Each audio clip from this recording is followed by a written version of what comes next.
कि मैं गृहिणी बनूंगी। हाँ हाँ, क्यों नहीं। गृहिणी बनना भी आसान नहीं है। एक सफल परिवार चलाना किसी देश को चलाने जितना ही कठिन है। रोली को सिड का साथ और बात दोनों अच्छी लगती है। और फिर वो दिन भी आ जाता है जब दोनों की शादी हो जाती है। शादी के बाद ये क्या, सारा दिन किचन, कपड़े और चार दीवारों के आगे पीछे घूमती रहती है। जा बाहर निकल कर देख, कितनी स्मार्ट लगती हैं वो औरतें जो नौकरी करती है। हाँ, अच्छी तो लगती है सासू माँ, लेकिन मैं नौकरी नहीं कर सकती। मेरा मन घर के कामों में ही लगता है। अरे मेरी बेटी तो कमाती है, अपने को फिट भी रखती है और सास को भी खूब शॉपिंग करवाती है। अच्छी बात है ना सासू माँ। मैं तो जो है उसी में संतोष मान लेती हूँ। बरकत होनी होगी तो इसी में भी हो जाएगी।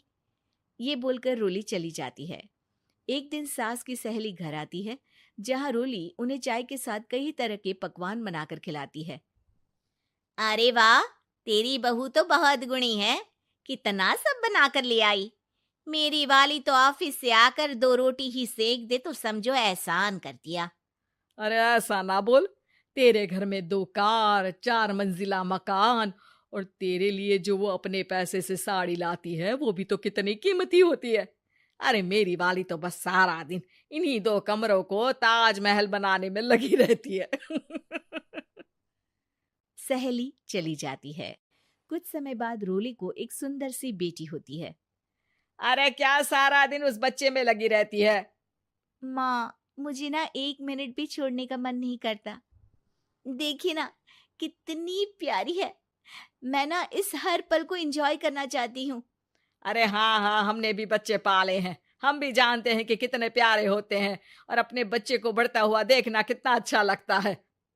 लेकिन एक दिन अचानक और रोली, एक बहुत बड़ी घटना हो गई। एक शॉर्ट सर्किट से पूरी दुकान जल गई। ओह, अब अब क्या कुछ समझ में नहीं आ रहा कि कैसे घर चलेगा। घर की पूरी गाड़ी पटरी पर लाने के लिए कई साल लग जाएंगे, और वापस पहले जैसे होने में भी बहुत टाइम लग जाएगा। रोली, रोली कुछ सोचती है, फिर अपने 3 महीने के बच्चे को देखती है और कहती है, आप कहें तो मैं नौकरी शुरू कर दूं? माँ मुन्नी को देख लेगी, फिर शाम को तो मैं घर आ ही जाऊंगी। सिड कुछ कहता उससे पहले ही उसकी सास वहां आ जाती है। अरे हाँ हाँ, अब भी तुझे नौकरी करने के लिए पूछना होगा। अरे घर पर इतनी बड़ी विपदा आ गई है, तू है कि बच्चे का मुंह देख रही है। अरे क्या मुझ पर भरोसा नहीं है। अरे नहीं नहीं माँ जी, ऐसा क्यों बोल रही हैं आप? फिर क्या था, सिड से पूछकर 3 महीने की बच्ची को रोली सास के पास छोड़कर चली जाती है। शाम को ऑफिस से आने पर अरे सारा दिन इसने तो चैन नहीं लेने दिया, बस गोदी में ले लेकर घूमती रही। हाथ दर्द हो रहा है। बहू को बहुत गिल्ट फील होता है, लेकिन जब वो घर की हालत देखती है तो चुप रह जाती है। ऑफिस में सहेली कहती है, अरे रोली, तेरी तो बच्ची छोटी है ना, कैसे मैनेज करती है? कैसे मतलब? घर पर रहती है वो अपनी दादी के साथ। ओ यार, कितनी अच्छी है तेरी सास। मेरी सास को जब पता चला कि मैं नौकरी ज्वाइन करने की सोच रही हूँ, वो तो सीधे अमेरिका चली गई मेरी ननद के पास। अच्छा, फिर तू कैसे मैनेज करती है? अरे मैंने तो फुल टाइम मेड रख ली है। ओहो, वो तो बड़ी महंगी होगी ना। हाँ यार, लेकिन कमाई भी तो हो रही है ना। यार, मैं तो कभी अपना बच्चा इनके मम्मी पापा के पास ना छोड़ू। प्यार दुलार में खराब कर देते हैं ये दादा दादी बच्चे को। नहीं नहीं, मुझे अपनी सास पर पूरा विश्वास है। जो मेरे पति को इतनी अच्छी शिक्षा के साथ बड़ा कर सकती हैं, वो मेरी बच्ची को कभी नहीं बिगाड़ेगी। खैर, रोली की इस सोच से उलट पड़ोसियों के बीच हाथ में बच्ची पकड़े रोली की सास कहती है, अरे क्या बताऊं, सारा दिन बहू बाहर रहती है। पहले अपने बच्चे पालो, फिर बच्चों के बच्चे। अरे अपना जीवन तो कुछ रहा ही नहीं। अरे नहाने भी जाती हूं ना तो इसे साथ रखती हूँ। कल को कहीं गिर गई या चोट लग गई तो बहू तो हमारी खाल उखाड़ लेगी ना। अरे ऐसा भी क्या डरना बहू से, नौकरी थोड़ी की है उसकी। अब क्या बताऊं, पढ़ी लिखी लड़कियां हैं आजकल की। चलो चलती हूँ, सब्जी बनाने का वक्त हो गया है। बच्चे आएंगे तो खाना तो बना मिले। सास ये बोलकर वहां से चली जाती है कि तभी रोली ऑफिस से घर पहुंचती है। बाहर पड़ोसियों को देखकर, नमस्ते आंटी जी, कैसी हैं आप? अरे बहुत अच्छी हूँ, लेकिन तेरी किस्मत तो सबसे अच्छी है।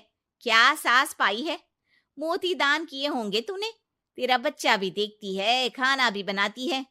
बेचारी बहुत काम करती है तेरी सास। हाँ आंटी, सही बोल रही हैं आप। अब ऑफिस भी दूर है तो आने जाने में वक्त चला जाता है। खैर चलती हूँ। हाँ हाँ बेटा जाओ, गर्मा गर्म खाना खाओ। रोली घर आती है, जहां सास एक बार फिर छोटी सी मुन्नी की शरारतें गिनाने में लग जाती है। अरे आज तो इसकी वजह से मुझे 2 बार कपड़े बदलने पड़े। बार बार पानी गिरा दे रही थी। दोपहर में थोड़ा सोचा कि आराम कर लूं तो दूध के लिए रोने लगी। हाय, मैं तो परेशान ही हो गई। रोली को सास की बात अब कुछ अजीब लगती है, पर वो जल्दी से कपड़े बदलकर किचन में जाकर रोटियां बनाने लगती है। सारा महीना काम करने के बाद रोली को सैलरी मिलती है। वो पैसे लेकर सीधे सास के पास जाती है। माँ जी, ये मेरी सैलरी। आपने हर कदम में इस घर का साथ दिया। मैं नौकरी करने के पक्ष में नहीं थी। मैं तो अपने बच्चे को बढ़ता देखना चाहती थी। मैं थोड़े में भी खुशी थी। कभी मैंने आपको किचन में पैर नहीं रखने दिया था। घर की मुसीबत नहीं आती तो मैं कभी इन जिम्मेदारियों को आप पर पड़ने नहीं देती। अब सास समझ चुकी थी कि उसकी गलती कहाँ है। हाथ में पैसे देखकर कहती है, मैं पढ़ी लिखी नहीं थी तो पति ने भी कभी पैसे हाथ में नहीं रखे। बेटे ने भी गल्ला संभाला, लेकिन तूने मुझे समझा। ये मेरा सम्मान है कि एक बहू होकर तूने पूरी सैलरी मेरे हाथ में रखी बेटा।